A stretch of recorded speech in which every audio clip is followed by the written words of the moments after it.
우리 다 같이 하나님의 말씀 보시겠습니다. 하나님 말씀은 여호수아서죠. 여호수아서 2장 1절로 7절까지 있는 말씀이 될 텐데요. 우리 함께 보십시다. 제가 봉독해 드리겠습니다. 눈의 아들 여호수아가 은밀히 정탐하려고 시딤에서 두 사람을 보내며 이르되 가서 그 땅과 여리고를 엿보라 하며 그들이 가서 라합이라는 이름의 창녀의 집에 들어가 거기 머물더라. 어떤 이가 여리고 왕에게 고하여 이르되 보소서 오늘 밤에 이스라엘 자손 중 몇 사람이 지역을 탐지하러 여기로 왔나이다 하거늘 여리고 왕이 라합에게 사람을 보내어 이르되 내게로 와서 내 집에 들어간 사람들을 끌어내라. 그들이 온 지역을 탐지하러 왔느니라 하며 그 여인이 그 두 사람을 데려다 숨기고는 이같이 이르되 사람들이 내게 왔었으나 그들이 어디에서 왔는지 나는 알지 못하였고 어두워서 성문을 닫을 때쯤 되어 그 사람들이 나갔으니 그 사람들이 어디로 갔는지 나는 알지 못하노라. 급히 그들을 추격하라. 너희가 그들을 따라 잡으리라 하니라. 그러나 그녀가 이미 그들을 집의 지붕으로 데리고 올라가 자기가 이미 지붕에 가지런히 쌓아놓은 아마줄기로 그들을 숨겼더라. 그 사람들은 요르단에 이르는 길로 여울까지 그들을 추격하였는데 그들을 추격하는 자들이 나가매 그들이 곧 성문을 닫았더라. 기도하십시다. 살아계신 아버지, 오늘도 하나님께서 변함없는 은혜와 사랑으로 우리를 불러 참 하나님께 예배 드릴 수 있는 이 놀라운 특권의 자리로 인도해 주신 것을 감사합니다. 하나님, 저희가 드리는 이 예배가 진정과 신령으로 드리는 예배가 되게 하시고 하나님이 받으실 만한 향기로운 제물이 되게 해 주옵소서. 오늘 연약한 종을 붙드시고 참 하나님의 말씀을 온전히 증거할 수 있도록 도와주옵소서. 살아계신 예수님 이름으로 기도하옵나이다. 아멘. 착석해 주시기 바랍니다. 여러분, 마태복음 1장에 나오는 예수님의 족보에서 가장 많이 나오는 단어가 뭘까요? 예수님의 족보에서 가장 많이 나오는 단어는 낳고라는 단어입니다. 즉 아브라함은 이삭을 낳고 이삭은 야곱을 낳고 야곱은 유다와 그의 형제들을 낳고 계속해서 낳고 이렇게 이 단어가 가장 많이 나옵니다. 그럼 구약에 나오는 아담의 족보에서 가장 많이 나오는 단어는 뭘까요? 죽고라는 단어입니다. 왜 그럴까요? 생각해 보시기 바랍니다. 그리스도 예수 안에 있는 자는 살아도 살고 죽어도 사는 줄 믿습니다. 그런데 그 예수님의 족보에 나오는 인물들의 면면을 살펴보면 대단히 다양한 계층들의 사람이라는 사실을 보게 됩니다. 그 중에는 우리 입에 정말 차마 담기조차 민망한 사람들의 이름도 나오지요. 전 처음 이 말씀을 접하면서 세상에서 가장 거룩하고 본이 되어야 할 예수님의 족보에 왜 이런 인물들이 기록되었을까? 참 의구심을 버릴 수가 없었어요. 근데 어느 날 성경을 읽다가 깨달은 건 하나님은 어떤 특정한 인물만 쓰시는 것이 아니라 다 다양한 계층의 사람들을 쓰신다는 사실을 발견했습니다. 그렇기 때문에 어쩌면 저 같은 사람도 오늘 이 자리에 있는지도 모릅니다. 여기서 저는 몇 가지 놀라운 사실을 발견하게 되는데, 첫째는 하나님의 사랑입니다. 하나님의 사랑. 전 요한복음 3장 16절에 있는 말씀을 참 좋아합니다. 하나님께서 세상을 이처럼 사랑하사 자신의 독생자를 주셨으니 이것은 누구든지 그를 믿는 자는 멸망하지 않고 영존하는 영생을 얻게 하려 하심이라. 하나님께서 이 세상을 이처럼 사랑하사,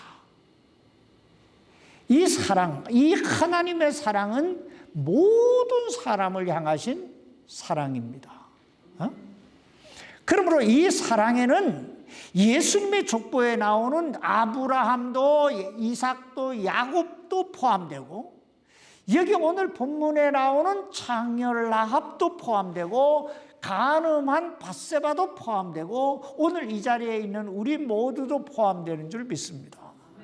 그래서 이 하나님의 사랑 때문에 아직도 이 세상은 소망이 있다. 저는 그렇게 믿습니다.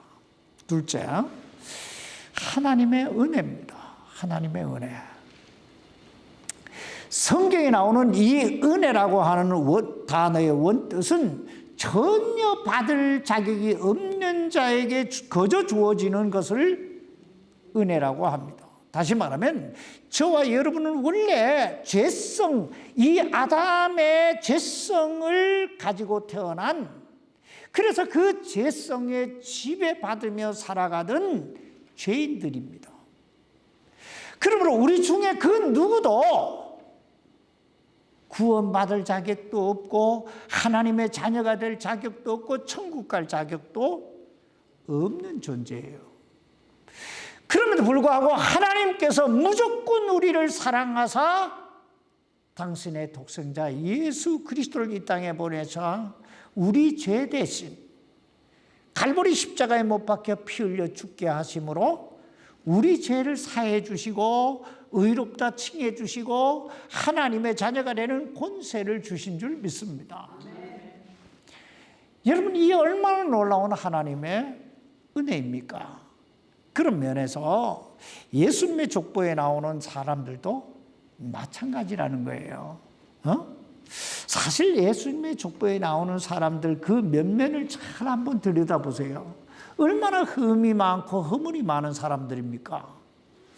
그럼에도 불구하고 저들의 이름은 그 거룩하고 그 위대한 예수님의 족보에 다 올라가 있잖아요. 예? 이것을 우리는 하나님의 은혜라고 한다 하는 것입니다. 세 번째는 하나님의 공평하심이에요. 제가 서두에서도 말씀드렸듯이 예수님의 족보를 살펴보면 참 다양한 계층의 사람들이 등장합니다. 남자가 나오는가 하면 여자도 나오고, 유대인이 나오는가 하면 이방인도 나오고, 왕이 나오는가 하면 아주 비천한 신분의 사람도 나옵니다. 그래서 우리는 하나님을 가리켜 공평하신 하나님이라 이렇게 부른다는 것입니다. 생각해 보세요. 하나님은 누구에게나 공평한 기회를 주시잖아요. 그러므로 하나님은 오늘 우리 모두를 향하여 기대하시는 바가 있으시다 하는 거예요. 무슨 말이냐면 하나님은 우리 같은 사람을 통해서도 뭔가 하나님의 뜻, 하나님의 어떤 목적을 이루어 가시기를 원하신다는 거예요. 근데 문제는 하나님은 누구나 사랑하시고 누구에게나 은혜를 베푸시고 누구에게나 공평하시고 누구에게나 공평한 기회를 주시는 분이시지만, 그렇다고 아무 사람이나 쓰시는 분은 아니시라는 거예요. 응? 아무 사람이나 쓰시는 건 아니다. 그렇다면 하나님은 어떤 사람을 쓰실까요? 저는 오늘 본문 말씀을 통해서 여기에 본문 말씀에 나오는 두 인물 여호수아와 라합을 통하여 참 우리가 믿음으로 산다는 게 뭐고 하나님 앞에 쓰임 받기 위해서는 우리가 어떤 사람이 되어야 하는가 하는 부분을 살펴보면서 우리 모두가 하나님 앞에 쓰임 받는 그런 탁월한 삶을 이룰 수 있기를 바랍니다. 오늘 본문에 나오는 여호수아와 라합, 참 어떤 면에서 보면요, 참 이 조화가 되지 않는, 잘 조화가 되지 않는 이름들이에요. 우리는 보통 여호수아 하면 그 다음에 따라오는 사람의 이름이 누구예요? 여호수아 하면 갈렙이 따라오죠. 여호수아와 갈렙. 그러나 오늘은 여호수아와 라합입니다. 이 두 사람은 여러 가지 면에서 아주 대조를 이루는 인물인데요. 예를 들면 여호수아는 남자고 라합은 여인입니다. 또 여호수아는 이스라엘 백성, 하나님으로부터 선택받은 선민이지만 라합은 이방 여인이에요. 또 여호수아는 대단히 지체 높은 이스라엘의 지도자였던 반면에 라합은 여리고성의 창녀입니다. 그런가 하면 여호수아는 40년 동안 그 위대한 지도자 모세 안에서 모세 아래서 성경을 통해 지도자 훈련을 받은 사람이라면 라합은 아마 뭇 남성을 사로잡기 위해 춤이나 노래나 이런 것들을 배웠던 사람일지도 몰라요. 그런데 이 두 사람이 이스라엘 민족이 여리고성을 무너뜨리고 가나안 땅을 정복하는 그 일에 똑같이 쓰임을 받고 있다는 거예요. 보편적으로 우리는 이렇게 생각하기 쉽습니다. 이스라엘 민족이 가나안 땅을 정복하는 데 있어 여호수아는 정말 없어서는 안 될 인물이지만 라합은 없어도 될 인물이 아니었겠는가? 물론 그럴 수 있습니다. 그러나 제 생각은 좀 다릅니다. 무슨 말이냐면 이스라엘 민족이 가나안 땅을 정복하는 데는 여호수아가 없어도 그리고 라합이 없어도 가능했을 것입니다. 왜냐하면 그 일은 하나님께서 이스라엘 백성들에게 약속하신 일이기 때문입니다. 그러므로 여호수아가 없어도 라합이 없어도 하나님은 또 다른 사람을 택하여 그 일을 이루어 가셨을 것입니다. 아니 그럴 만한 인물이 없었다면 하나님께서 친히 홍해 바다를 가르셨던 것처럼 그렇게 친히 그 일을 이루셨을 것입니다. 그러므로 중요한 건 이거예요. 하나님께서 당신의 뜻, 당신의 그 약속을 이루시기 위해 여호수아와 라합을 쓰셨다는 거예요. 또 더 중요한 건 그 일에 여호수아와 라합이 쓰임을 받았다는 거예요. 그러므로 여기에서 우리들이 배워야 할 교훈이 있다면 하나님은 남자만 쓰시는 게 아니라 여자도 쓰시고 하나님은 선민만 쓰시는 것이 아니라 이방인도 쓰시고 하나님은 잘 배우고 지체 높은 사람만 쓰시는 것이 아니라 비천하고 못 배운 창녀 라합도 쓰신다는 것입니다. 왜냐하면 우리 하나님은 우리의 과거보다 우리 현재에 그리고 우리의 현재보다 우리 미래에 더 관심이 있으시기 때문입니다. 예를 들어 여러분 야곱을 한번 생각해 보세요. 여러분 야곱하면 가장 먼저 떠오르는 게 뭐예요? 야곱하면 가장 먼저 떠오르는 거 야곱이라고 하는 이름의 뜻은 발꿈치를 잡다, 속이는 자라는 뜻입니다. 사실 이 야곱은요, 그 이름의 뜻처럼 자기 형 에서의 발꿈치를 잡고 태어나고, 또 그 형 에서가 받을 그 축복을 가로채기 위해 그 형 에서를 속이고, 그리고 눈먼 아버지 이삭까지 속이잖아요. 여러분, 이 얼마나 참 이기적인 사람입니까? 그런데 하나님은 그 형 에서의 복수가 두려워서 하란에 있는 그 삼촌 라반의 집으로 도망가고 있던 그 야곱에게 베델에서 나타나시잖아요. 또 그 라반의 집에서 도망하듯 탈출해 나올 때도 그 라반이 여기에 그 야곱을 추격해 왔을 때도 하나님은 야곱과 함께 하시잖아요. 그리고 형 에서의 복수가 두려워서 야복강에서 밤새워 씨름하고 있을 때 그때도 하나님이 야곱과 함께 하시잖아요. 그리고 세겜의 그 위기 속에서도 하나님은 야곱과 함께 하시잖아요. 여러분, 왜 하나님이 야곱과 함께 하셨을까요? 그 이유는 이거예요. 야곱의 미래, 그 이스라엘이라고 하는 이름을 주시고 그 이스라엘이라는 이름을 통해서 하나님의 뜻, 그 하나님의 목적을 이루어갈 그 야곱의 미래를 보셨기 때문입니다. 사실 베드로의 경우도 마찬가지예요. 여러분, 베드로의 직업이 뭐예요? 고기 잡는 어부예요. 게다가 그런 예수님을 3번씩이나 저주까지 해가면서 부인했던 사람이잖아요. 그런데 예수님의 시선은 계속 베드로를 향하고 있어요. 계속 예수님의 관심이 베드로에게 향하고 있어요. 왜 그랬을까요? 그 이유는 베드로의 미래를 주님은 보셨기 때문이에요.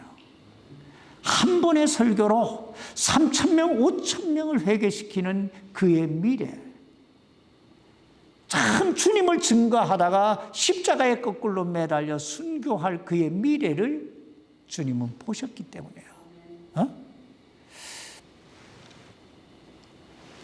그래서 오늘 우리에게도 뭐가 있다? 소망이 있다는 거예요. 왜냐하면 우리 주님은 우리의 과거보다 우리 현재에, 그리고 우리 현재보다 우리 미래에 관심이 있으시기 때문입니다. 그럼 이제 본문으로 돌아가서 하나님께서 왜 여호수아와 갈렙을 쓰셨는가 살펴보십시다. 첫째, 그들은 자라난 배경도 다르고 그 교육 정도나 신분도 달랐지만 하나님의 말씀을 믿었다는 데는 동일했기 때문입니다. 이스라엘의 위대한 지도자 모세가 죽자 하나님은 모세를 섬기던 그 눈의 아들 여호수아를 부르셔서 여호수아서 1장 3절 이하에 보면 이렇게 말씀합니다. 너희 발바닥으로 밟을 모든 곳을 내가 너에게 주었나니. 그러면서 여기 가나안 땅, 그 가나안 정복을 향해 나아갈 것을 명하시고 있습니다. 또 여호수아는 그 하나님의 말씀을 믿고 그 약속의 말씀을 의지해서 가나안 정복을 향해 나가는 모습을 우리는 여호수아서에서 상세히 볼 수 있습니다. 그런가 하면 히브리서 11장 31절에 보면 믿음으로 창녀 라합은 정탐꾼들을 편안히 받아들였다, 이렇게 말씀하고 있습니다. 다시 말하면 여호수아가 하나님의 말씀을 믿고 그 말씀대로 살았던 것처럼 창녀 라합 역시 하나님의 말씀을 믿고 그 말씀대로 살았다는 거예요. 그런데 우린 여기에서 창녀 라합의 믿음에 대해 좀 살펴볼 필요가 있습니다. 왜냐하면 여호수아는 원래 이스라엘 백성, 즉 선민이고 그 위대한 지도자 모세 옆에서 하나님의 말씀을 늘 접하면서 살았지만 이방인이요 창녀였던 라합은 하나님의 말씀을 접할 수 있는 기회가 전혀 없었을 것이기 때문입니다. 근데 그 라합의 이름이 믿음으로 산 사람들, 그 위대한 하나님의 사람들의 이름이 기록된 히브리서 11장에 기록이 되어 있어요. 그렇다면 이 창녀 라합은 어디에서 이같이 놀라운 믿음을 가질 수 있었을까요? 오늘 본문 여호수아서 여기 2장 10절 말씀에 보면 이렇게 말씀하고 있습니다. 10절 말씀입니다. 너희가 이집트에서 나올 때 주께서 너희를 위해 홍해물을 마시게 하신 일과 여기 갈라놓으셨다 이 말이죠. 너희가 요르단 건너편에 있던 아모리 족속의 두 왕 시혼과 옥에게 행한 일 곧 그들을 진멸한 일을 우리가 들었노라. 지금 이 말은 창녀 라합이 이스라엘 정탐꾼들에게 한 말이에요. 자, 쉽게 말하면 하나님께서 너희를 어떻게 에집트에서 이끌어내시고 홍해 바다 가르시고 광야길을 행할 때 그 대적들을 어떻게 물리치게 하셨는가에 대해서 나는 뭐요? 들었다 이거예요. 우리가 들었노라. 여러분, 믿음은 어디서부터 출발할까요? 들음에서부터 출발하는 거예요. 로마서 10장 17절에 말씀하잖아요. 믿음은 들음에 의해 오며 들음에서 오는 거예요. 들었다는 거예요. 자, 그런데 여기에서 우리가 주목해 봐야 될 것이 두 가지가 있어요. 하나는 그 소문을 들은 사람들은 여럿이었는데 그것을 믿은 사람은 여기 창녀 라합밖에 없었다는 거예요. 여기 여호수아서 2장 10절 말씀, 이 하반절 말씀 보세요. 지금 창녀 라합이 뭐라고 말합니까? 우리가 들었노라 이렇게 말합니다. 여러분, 우리가 들었노라 하는 말은 지금 자기 혼자 들었다는 말이에요? 아니면 또 다른 들은 사람이 또 있다는 말이에요? 우리라고 하는 말은 복수잖아요. 다시 말하면 하나님에 대한 소문을 들은 사람들은 많았는데 정작 그 하나님을 믿은 사람은 라합밖에 없었다는 거예요. 또 하나, 믿음이란 하나님의 말씀을 많이 알아야 하는 게 아니라는 거예요. 물론 우리가 하나님 말씀을 많이 알면 알수록 좋겠지만은 여기 라합 보세요. 라합이 아는 것이라고는, 들은 것이라고는 하나님께서 당신의 백성들을 에집트에서 어떻게 해방시키시고 어떻게 홍해 바다를 가르치고 어떻게 광야에서 그들을 인도하셨는가 하는 정도입니다. 그런데 라합은 그것을 믿었다고 말합니다. 또 믿음으로 살았다고 말합니다. 또 그렇게 살다 보니 예수님의 족보에 그 이름이 올라가고 믿음의 거장들의 이름이 기록된 히브리서 11장에도 그 이름이 기록됐다는 거예요. 그러므로 중요한 건 내가 하나님의 말씀을 얼마나 많이 아느냐 하는 게 아니라 내게 주어진 그 하나님의 말씀을 내가 얼마나 믿느냐는 거예요. 또 얼마나 내가 믿음으로 사느냐는 거예요. 그래서 이런 말이 있습니다. 지금 내게 필요한 건 하나님의 말씀을 아는 게 아니라 내가 아는 정도의 말씀이라도 내가 얼마나 믿느냐, 얼마나 그 말씀대로 사느냐, 이게 중요하다. 그렇습니다.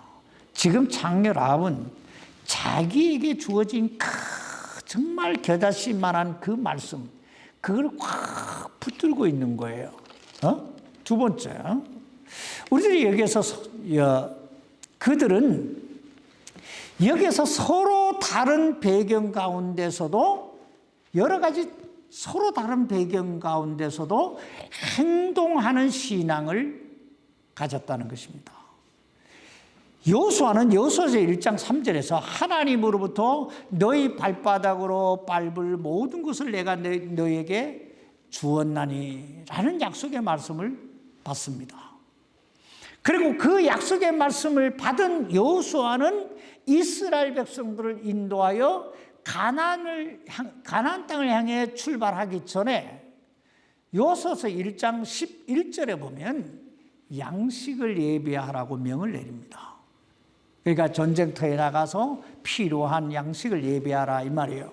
또 여호수아서 2장 1절에 보면 눈의 아들 여호수아가 은밀히 정탐하려고 시딤에서 두 사람을 여리고 땅에 보냈다. 정탐꾼을 보냈다 이 말이에요. 어떤 사람들은 이런 여호수아의 행동을 보면서 아니 하나님께서 너희 발로 밟는 모든 땅을 너에게 주겠다 그렇게 약속하셨으니까 그 약속의 말씀을 딱 부여잡고 그냥 가나안 땅을 향해 나가면 되지 왜 양식을 준비하고 왜 정탐꾼을 보냈나? 이거 믿음 없는 행위가 아니겠는가?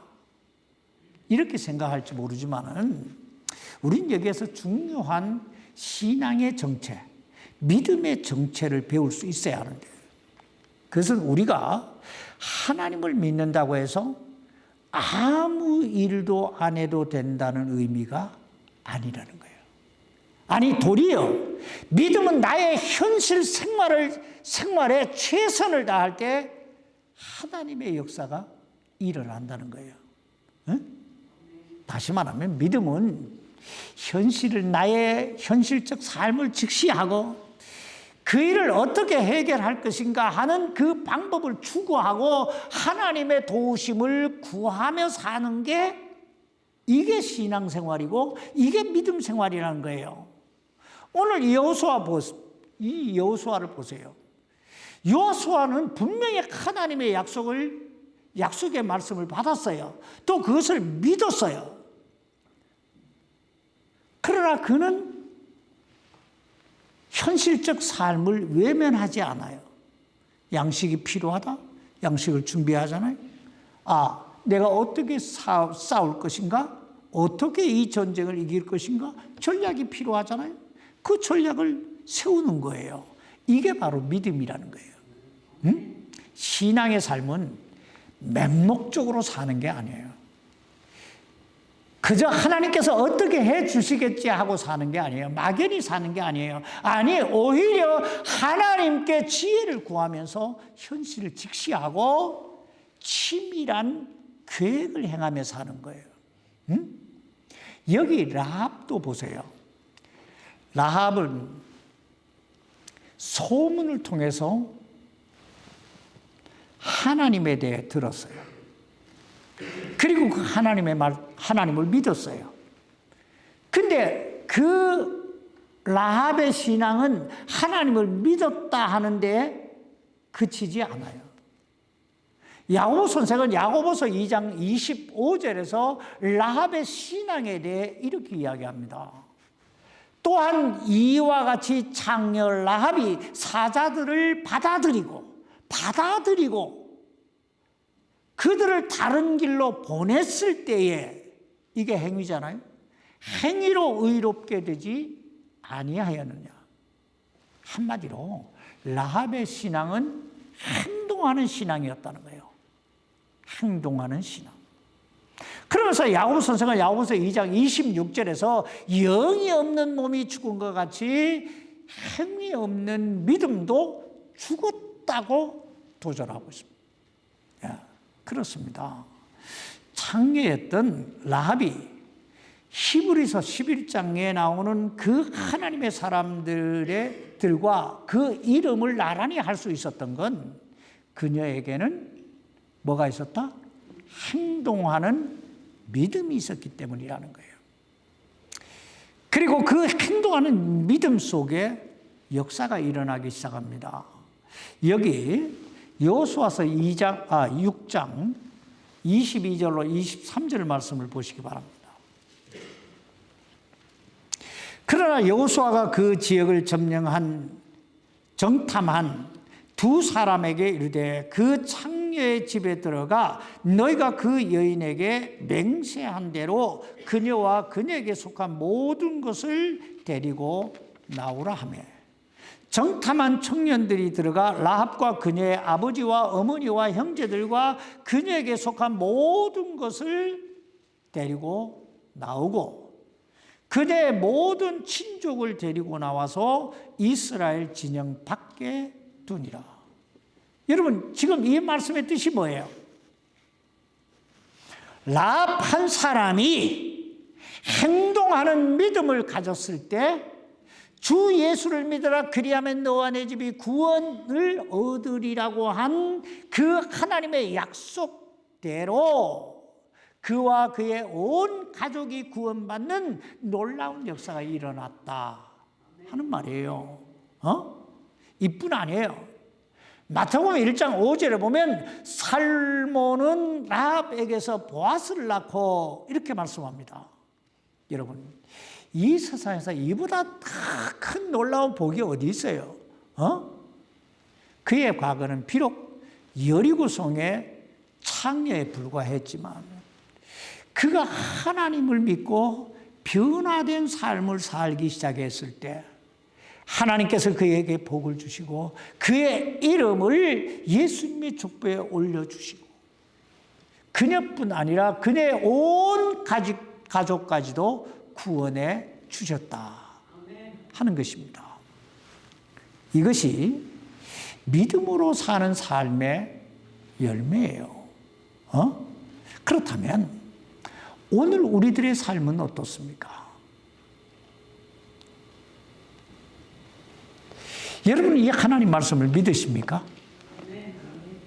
그렇다면 이 말씀대로 살기 위해서 여러분은 얼마나 힘쓰고 애쓰고 계십니까?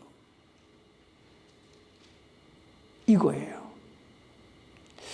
마지막으로 여호수아와 라합의 신앙의 공통점은 저들 모두에게 신앙 고백이 있었다는 거예요. 신앙 고백이 있었다. 여호수아서 24장 14절로 15절에 보면 여호수아의 마지막 고별 설교가 나오는데 그것을 보면 여호수아가 이스라엘 백성들을 향해서 이렇게 말합니다.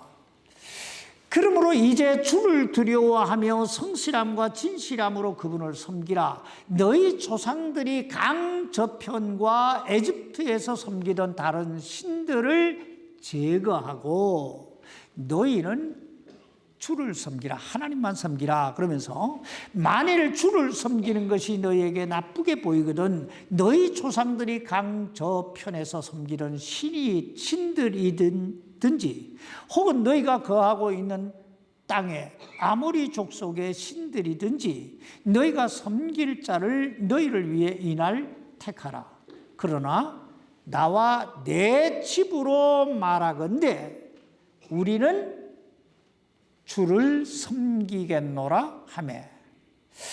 여러분, 이 얼마나 멋진 신앙 고백이에요.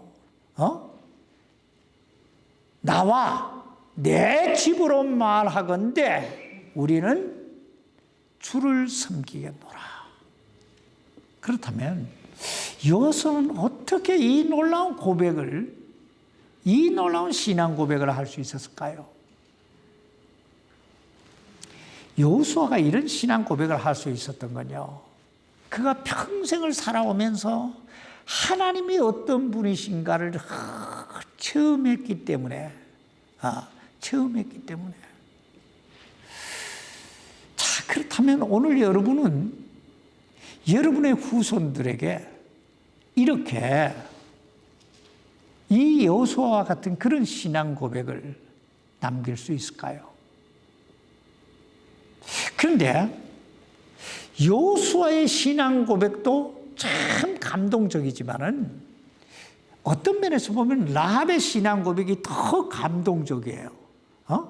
오늘 보면 여기 여호수아기 2장 9절에 보면 라합이 정탐꾼들에게 이렇게 말합니다. 주께서 이 땅을 너희에게 주신 줄을 내가 아노라. 여기서 안다라고 하는 말은요, 확신한다 이런 뜻이에요. 난 그걸 믿는다, 확신한다 이 말이에요.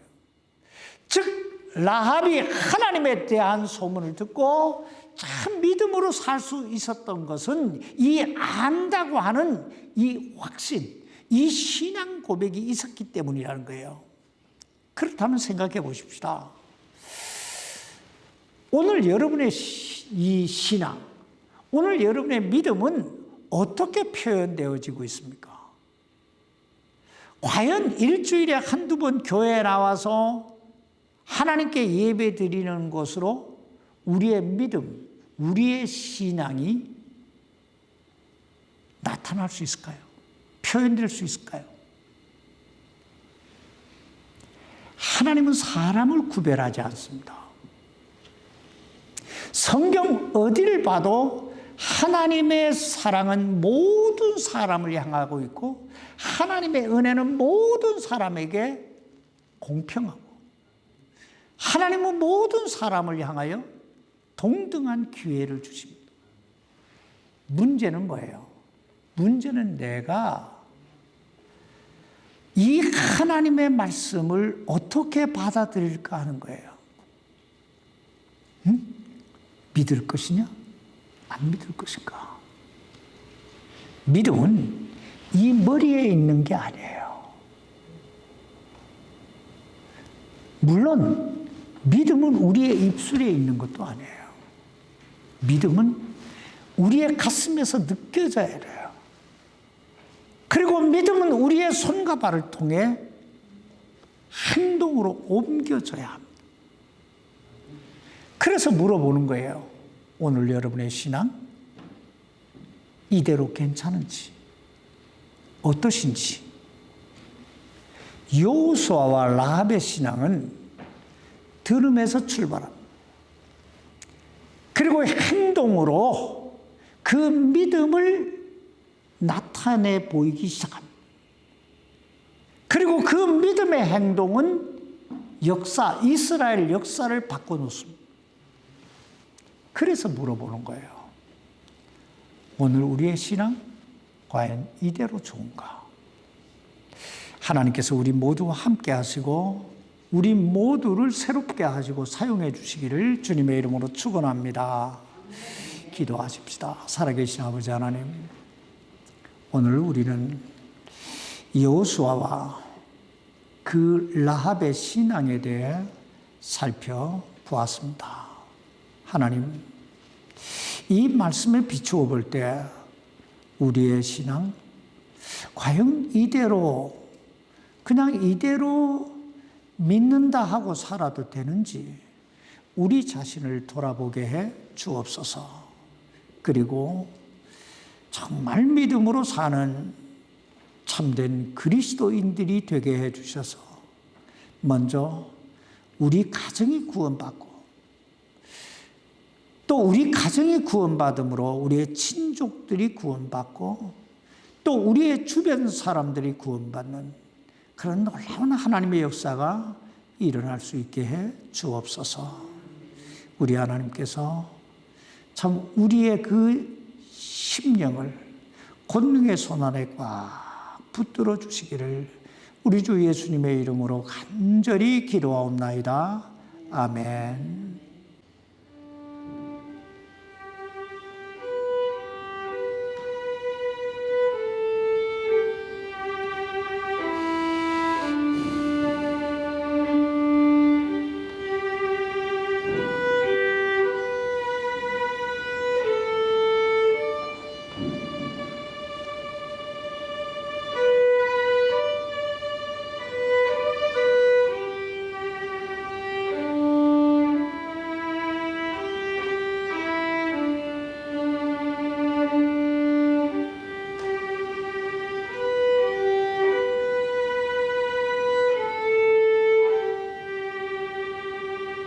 아멘. 아멘.